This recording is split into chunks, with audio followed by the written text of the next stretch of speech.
Ladies and gentlemen, I am in the business of history, the often complicated task of trying to decipher the evidence of the past into a coherent narrative that sheds some light on not only where we've been, but where we are now and where we may be going.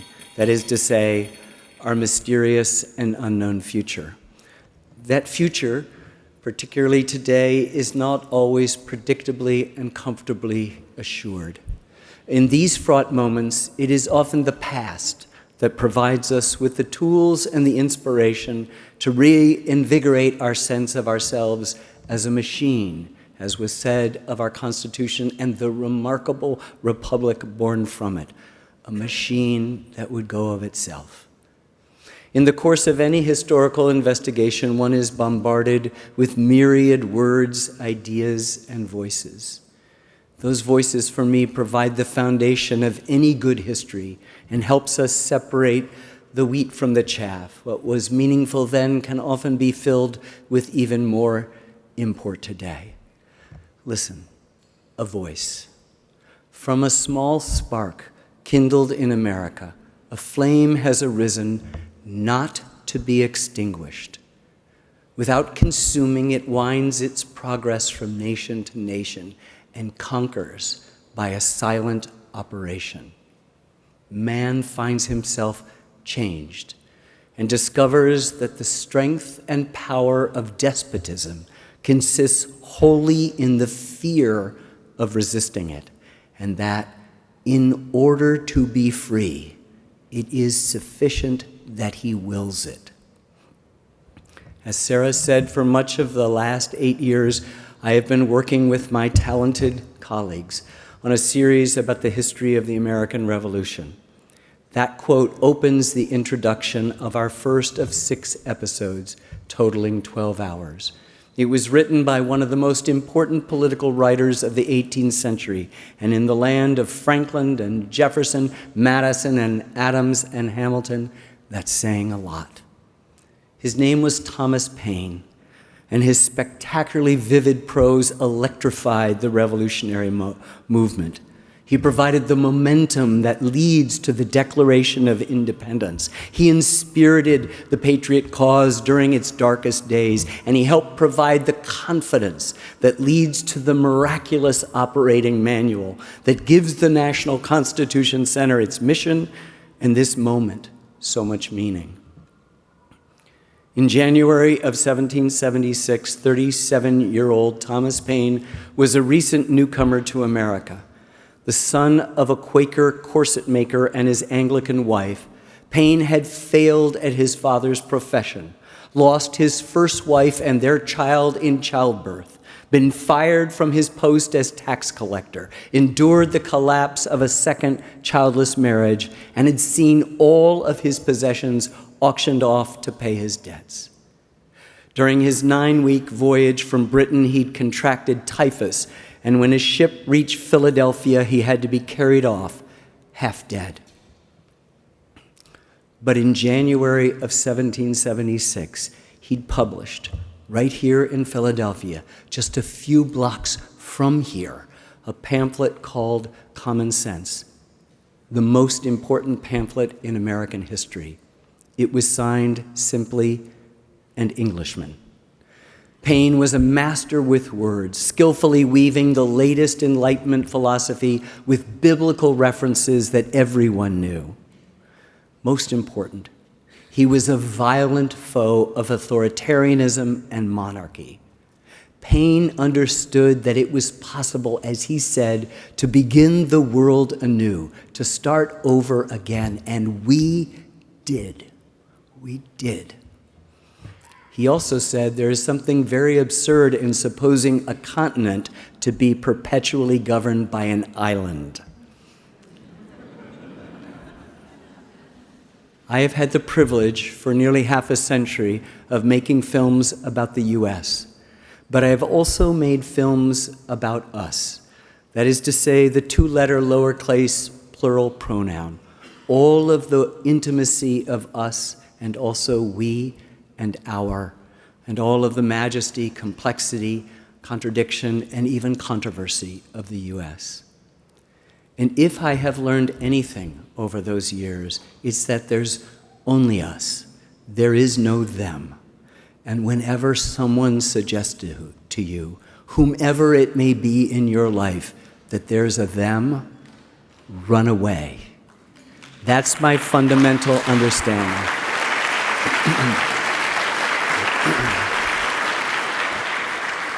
That's my fundamental understanding, my best idea.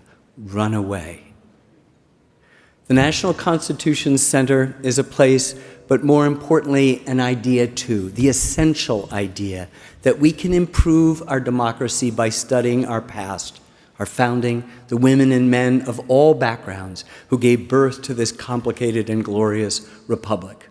As we say in the introduction of our new series, the American Revolution was not just a clash between Englishmen over Indian land, taxes, and representation, but a bloody struggle that would engage more than 24 nations, European as well as Native American, that also somehow came to be about the noblest aspirations of humankind.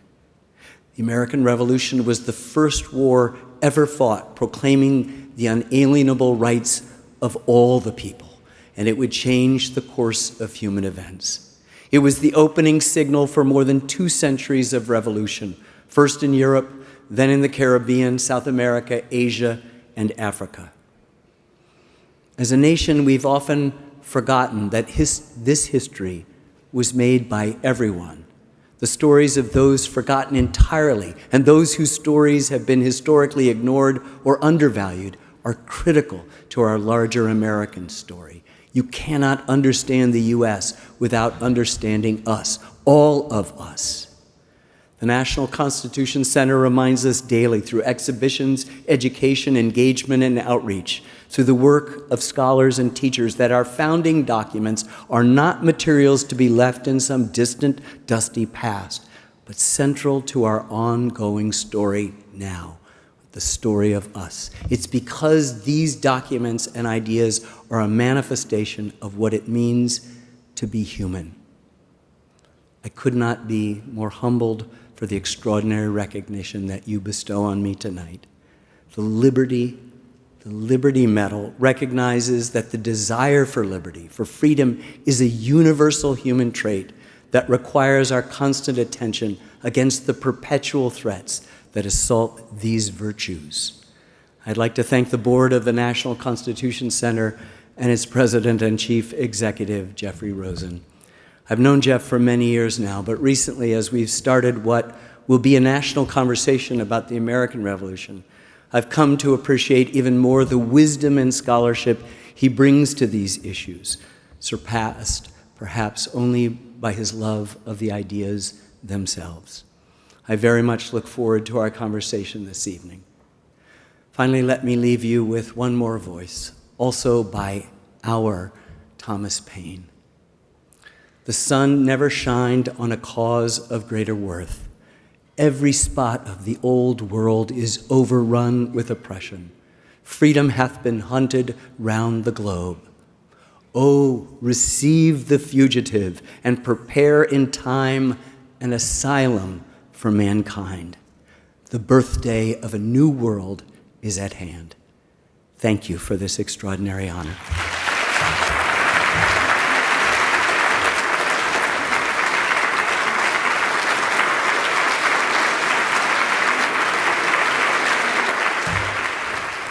Welcome, Ken Burns, a friend of New Orleans, a friend of Tulane. Welcome back. And a friend of Walter Isaacson.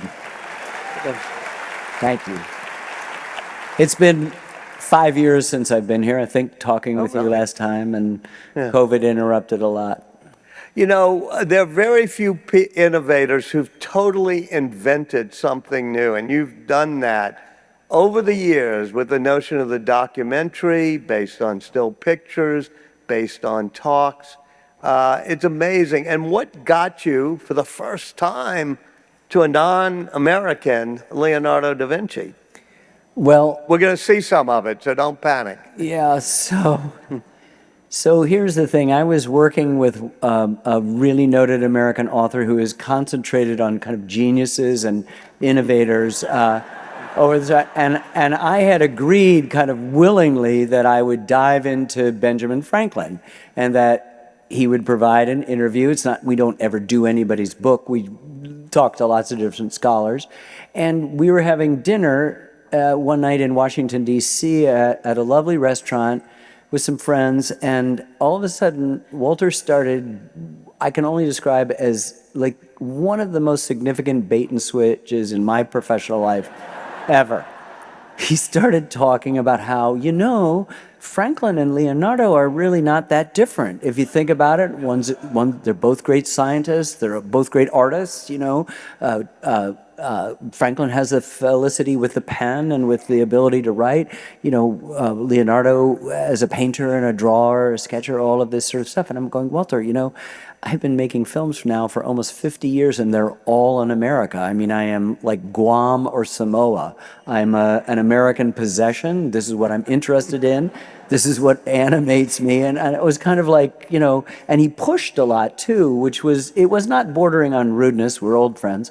But, you know, I kind of went out and I was like shaking my head. So I call my daughter, Sarah, my oldest daughter, and I had been collaborating with her and her husband, David McMahon, for many years on films like The Central Park Five, on Jackie Robinson.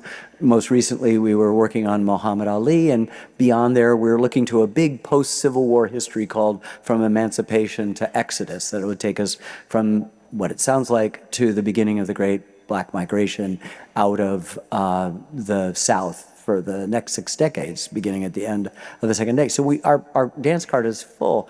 And I called in and Sarah said, how was dinner with Walter? I said, it was great, but he was trying to sell me on Leonardo. And she goes, we'll do it. Great thing about daughters. The great thing about oldest daughters, when she was a year and a half old, I left her alone in a room because I could without any worrying, and went into the kitchen and said to her mom, who was making dinner, I said, I think she runs our family and I think I'm okay with that. And she said, yes. So when Sarah said, we'll do it, they did it. And so Sarah, Dave, and I have been working for many, many years, thanks to Walter's persistence, on a biography of one of the most interesting. And I mean, in my Jefferson film, which I made in 1997, George Will said that despite the flaws, it was possible to suggest that we're then at the end of the millennium, not into this new one. He said that you could consider Jefferson one of the men of the millennium, which immediately makes you think, well, who else? Why aren't there women? You know, is it Shakespeare? Is it Mozart? Is it Bach? You know, who's really there? Having done this film, I am so stunned about this. Sarah and Dave moved for an entire year, two of my grandkids, to Florence. They lived and breathed Leonardo for a full year, and then we've been editing for the last year. We've just locked the picture, so whatever we show today will have a few watermarks in it. It's unmixed, but you'll get the idea. Watermarks are the protection that footage houses do to make sure you don't steal when you're hoping to license the stuff. So we've been plowing about it, and it seems to me that we have a world in which we descend too quickly, too fastly, and at our peril into specialism. Mm-hmm. And here is a man who wanted to know everything. I mean, he literally wanted to know everything. He wanted to appreciate the perfection of nature. He wanted to understand the imperfection of human beings. He wanted to love the drop of dew on a single blade of grass. He wanted to look at the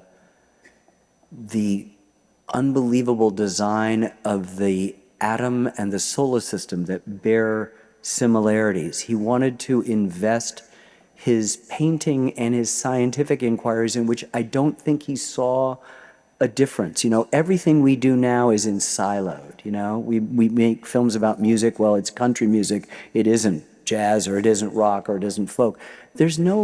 It's just convenience and commerce that suggests this. And unfortunately, often in the academy, we also tend to silo things at our peril when we understand that the great gift is the breadth of human knowledge that makes the connections between mathematics and drawing, that makes the connection between botany and and music that makes these sort of, we'd call it interdisciplinary connections. And I think what Leonardo reaffirmed in me was this love of the curiosity of learning things. I mean, he's something. Maybe we're told by scientists that we use 10% of our brain. He's using 75%. And, you know, thanks to you, I really am interested in somebody who's doing that. And that's it. Well, your company was called Florentine Films. Well, now we're home free. Yeah. Hard push to rock uphill. But at that dinner, one of the things we discussed, as you've alluded to, was my view of why he's like Franklin, is that there are three people in history who tried to know everything possible about every subject that was knowable. Aristotle, Ben Franklin, and Leonardo da Vinci. And when I was studying his deluge drawings and with this horrible things which are in the film, the demons in his head, deluge, I asked the curator at Windsor, was he doing that as a work of art or as a work of science? And the curator said, I don't think Leonardo would have made that distinction.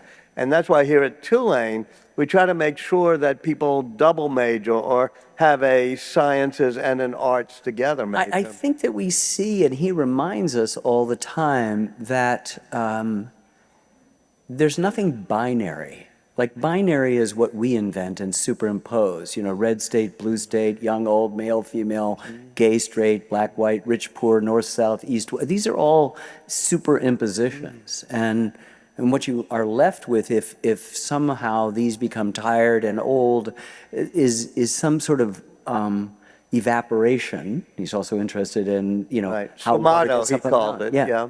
How you get to places where the distinctions are invisible and everything is united. And so we think of this in a scientific pursuit as finding the theory of everything, the string theory that connects all things together. But his is much broader and more encompassing because it has to do with human dimensions and things that don't fit neatly into boxes. When I worked on the jazz series, Wynton Marsalis said to me, sometimes a thing and the opposite of a thing are true at the same time. And there's nothing in science that can do that. Everything in science, 1 and 1, has to equal 2.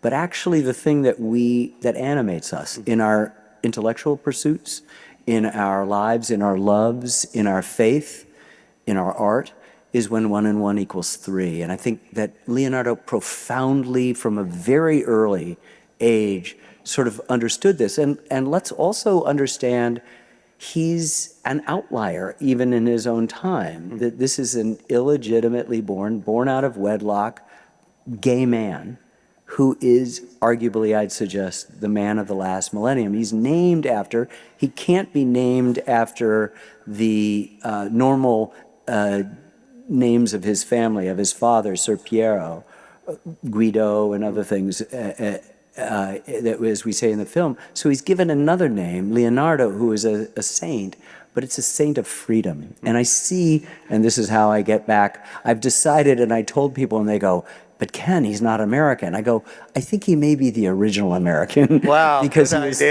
he's so firmly and forcefully about freedom and living his life the way he wants. And as you know, I mean, most of you, he's considered one of the great painters, whether you think Rembrandt is or somebody else is, it doesn't really matter. But he has fewer than 20 paintings, and half of them are incomplete. I mean, one of them is the most famous painting in the world, but that's something. And the fact that he's not finishing is telling you a little bit about the human project itself and his own biographical arc, which is thin on details, has in it this sort of relentless pursuit of the perfect patron that will allow him to do what he wants to do. And he finally finds that at the end of his life.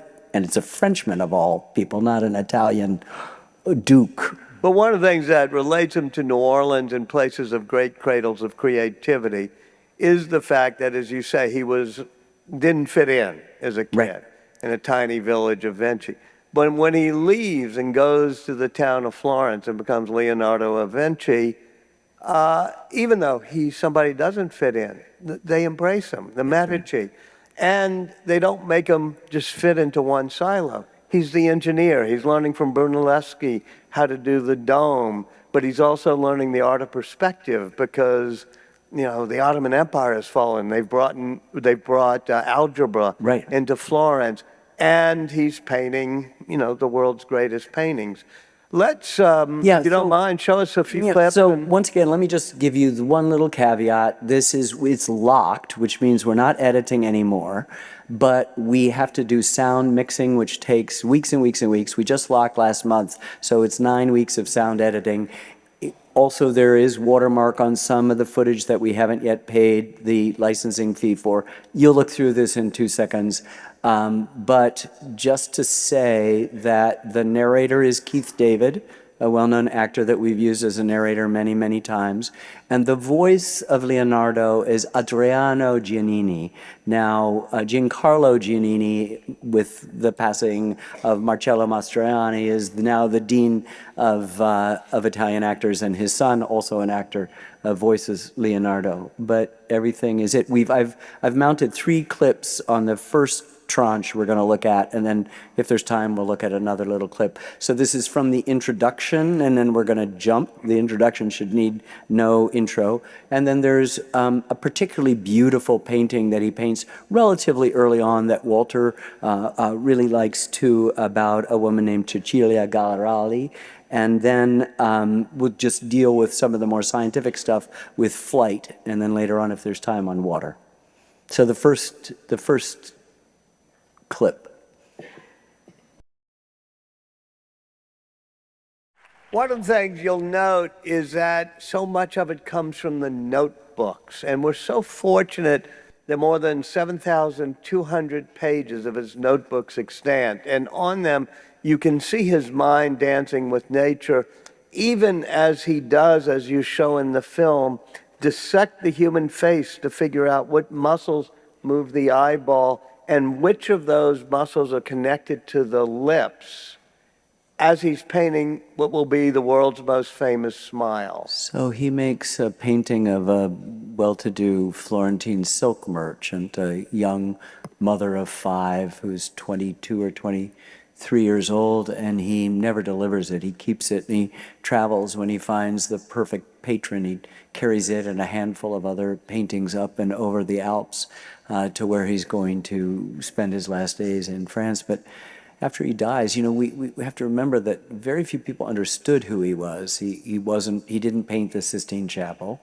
Didn't do sculptures per se that were standing in front of the Signoria in Florence, as Michelangelo's David is. He doesn't have so many paintings that are scattered around. In fact, his 2 most famous paintings, one he sort of sequestered, the others in a refectory, the dining room of a monastery just outside of Milan, the Last Supper. So he's really lost for many, many years, but it is the fact that all of these codex exist, that he has these thousands and thousands of pages of observations and drawings merged together, and he's a left-hander, and I'm a left-hander, and you know what it's like to smudge something. He teaches himself to write backwards. This is mirror script. It's not really writing backwards. It's writing backwards, but in mirror script. So the D goes that way, and it's mind-blowing to think that all of this is there in this thing, and he's pondering this. And what we were speaking about earlier, Walter, is so central to your question, which is the scientific person dissects the face and understands the workings of the musculature, or whatever it might be. He studies all of that and more. And yet, as one of his great admirers shortly after his death said of the Mona Lisa, he's rhapsodizing about, I think it's Vasari, he's rhapsodizing about her face. And he then just drops down and he said, but I'm certain that I can see in her throat the beating of her heart and the flow of the blood. Mm-hmm. And I promise you, I hope that when our film is done, that you won't ever have a question or a joke or anything about the enigmatic smile. Because of these intentions of the mind, you begin to see, in the case of Cecilia Gallerali, who's a teenage concubine of Ludovico Sforza, the Duke of Milan, called El Moro. You know, you'll have a sense that she's being kept, and there he is off, but all that stuff. But if you take together the Virgin of the Rocks, which you know very, very well, which is Mary sort of trying to restrain a baby Moses who has prophesized not Moses. Baby Jesus. No, Jesus. Oh, St. John the Baptist. St. John, excuse me, St. John the Baptist is trying to restrain him from getting to her son, because she knows, as everyone knows through all time, that he is the Son of God and must endure the passion. He must be killed. And on the other side, the baby Jesus is totally into it, has accepted his fate, is in fact blessing John the Baptist, and her left hand is moving down, attempting to reach her son, but there's an angel that God has put in the way. So this is a very familiar scene, the scene of John the Baptist or Christ or angels or the Annunciation, all of these things that everybody's painting. Only he has let Mary retain the maternal instincts. At the same time, there's the spiritual imperative that she has to both lose him and she doesn't want to lose him. So in the midst of this religious ecstasy of this moment is also just the simple mother's love for a child. It is so moving when you can approach the paintings that he's done and understand. I mean, as you saw and dissected, and with the ermine in their eyes, it's exactly as Walter says when you see it up close. Well, as you say, he's able to come up with this ability to make paintings into narrative. That's right. You talk about it with Virgin of the Rocks and all the things happening.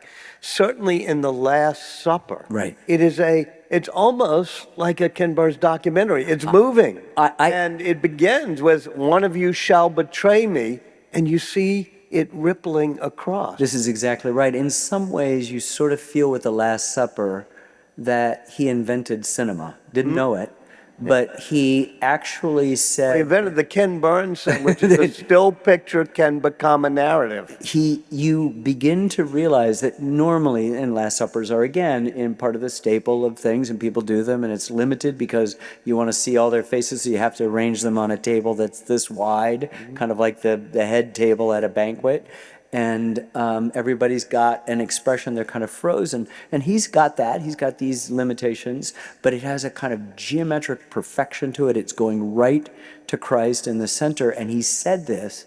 And so what is rippling out are all the various responses. Judas, his neck muscles are taut, and he knows about the anatomy, so he knows exactly what that means, and other people can't believe it. There's stages of disbelief, and so you feel like, my goodness, I'm not living in a painting that I'm up and regarding and owning in terms of time. He still controls the time, and it's several seconds there. And so it has this kind of dynamism that you rarely see in any kind of painting. Even later, as we move into more modern periods, even the nude descending a staircase, you understand it's the attempt at apparent time, but there's an emotional depth and profundity to The Last Supper that is just worth the trip to see. When people ask me what was the salient trait, one of the answers I give is curiosity. Yes. That he wanted to understand everything. You see it in the notebooks. He has a list of things every week. Like, how do they walk on water in Flanders? How do they move the locks? And my favorite is describe the tongue of the woodpecker is on one of those. Like, who gets up and wants to know what a tongue... But Leonardo, But that curiosity helps with the painting for a while. Like, why is the sky blue? That's in his notebook. But after a while, you realize he doesn't need to know that to paint the Mona Lisa. He's just driven by pure curiosity. I agree completely, and it is a stunning one, because we say this and we throw this around, but going back to this kind of unification of what is the curiosity in service to? So he, is in an era in which most of the paintings are religious or of rich people or whatever. He does the first landscape in Western art. He's curious. He does the first aerial, as you point out in our film, the first aerial photograph painting, drawing. For warfare. Of Imola, which is a town in Romagna, kind of the warring eastern provinces east of Florence. And it's, as you point out, it's better than any of the weapons that he's designed also. He's completely repulsed by war, but he's invented all of these things to ingratiate himself to this patron, particularly Ludovico Sforza in Milan. I can do this, I can do battlements, we can build bridges, we can have mangonels and trebuchets and catapults and all of these sorts of things. And, oh, by the way, I might be an okay painter, way down on the list of a letter we don't even know if he sent to Il Moro. But the power is in the information. He understands that information is the best weapon. Mm-hmm. As you point out in the film, it's a really wonderful moment, and that's it. What is the question that you're asking? And this kind of unified sense of the deepest humanity that we have makes him utterly contemporary to this moment. I mean, right now, this afternoon at Tulane University in New Orleans at a book festival. He speaks directly to the questions that animate us in a way that I find mind-blowing. And the ultimate of all questions is, how do I fit in? Which is a misfit outsider. Yes. He can answer it better. And it's and he uses both the science and art in the greatest drawing ever made, Vitruvian Man. Yes. You know, the nude guy doing jumping jacks. Right, squaring the circle. It's all about squaring the circle, which he's trying to do, because that helps him do the math of squaring the circle, but it connects the macrocosm, as he calls it, the tiniest things, to the cosmic.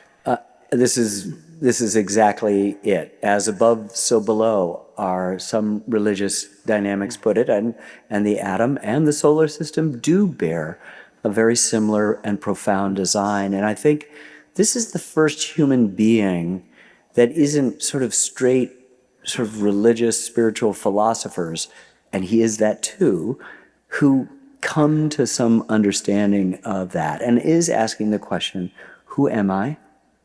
What am I here for?